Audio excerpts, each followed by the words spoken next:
तुलसी विवाह की व्रत कथा।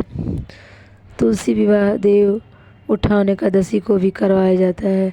कुछ लोग इसके अगले दिन द्वादशी तिथि को भी तुलसी विवाह करवाते हैं। तुलसी विवाह की पूजा में व्रत कथा को पढ़ने का विशेष महत्व होता है। तुलसी विवाह 23 नवंबर और 24 नवंबर दोनों दिन करवाया जाएगा। आइए आपको बताते हैं तुलसी विवाह की संपूर्ण कथा विस्तार से। दैत्यराज कालनेमी की कन्या वृंदा का विवाह जालंधर से हुआ। जालंधर महाराक्षस था, अपनी सत्ता के मद से चूर। उसने माता लक्ष्मी को पाने की कामना से युद्ध किया, परंतु समुद्र से उत्पन्न होने के कारण माता लक्ष्मी ने उसे अपने भाई के रूप में स्वीकार किया। वहां से पराजित होकर वह देवी पार्वती को पाने की लालसा से कैलाश पर्वत पर गया। भगवान देवाधिदेव शिव का ही रूप धरकर माता पार्वती के समीप गया, परंतु माँ ने अपने योग बल से उसे तुरंत पहचान लिया तथा वहाँ से अंतर ध्यान हो गई। देवी पार्वती ने क्रुद्ध होकर सारा वृत्तांत भगवान विष्णु को सुनाया।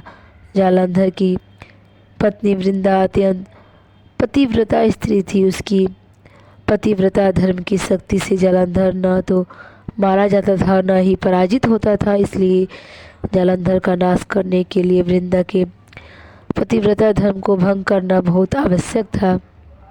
इसी कारण भगवान विष्णु ऋषि का वेश धारण कर वन में जा पहुँचे, जहाँ वृंदा अकेली भ्रमण कर रही थी। भगवान के साथ 2 मायावी राक्षस भी थे, जिन्हें देख वृंदा भयभीत हो गई।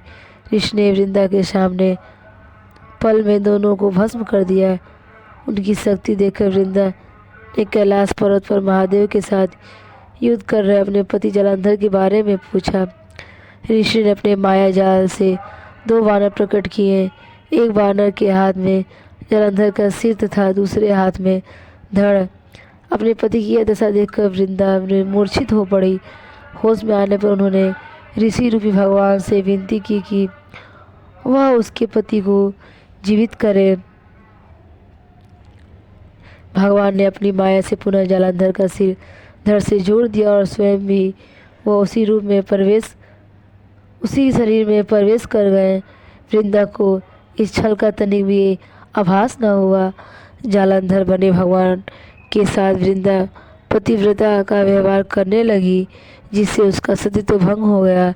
ऐसा होते ही वृंदा का पति जालंधर युद्ध में हार गया।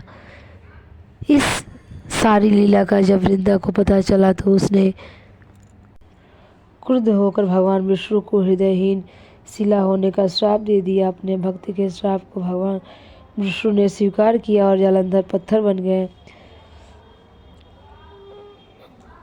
शालिग्राम पत्थर बन गए। सृष्टि के पालनकर्ता के पत्थर बन जाने से ब्रह्मांड में असंतुलन की स्थिति हो गई। यह देखकर सभी देवी देवता ने वृंदा से प्रार्थना की कि वह भगवान विष्णु को श्राप से नष्ट कर दे। वृंदा ने भगवान विष्णु को श्राप मुक्त कर स्वयं आत्मदाह कर लिया। जहाँ वृंदा भस्म हुई वहाँ तुलसी का पौधा उग गया। भगवान विष्णु ने वृंदा से कहा, हे वृंदा, तुम अपने सतीत्व के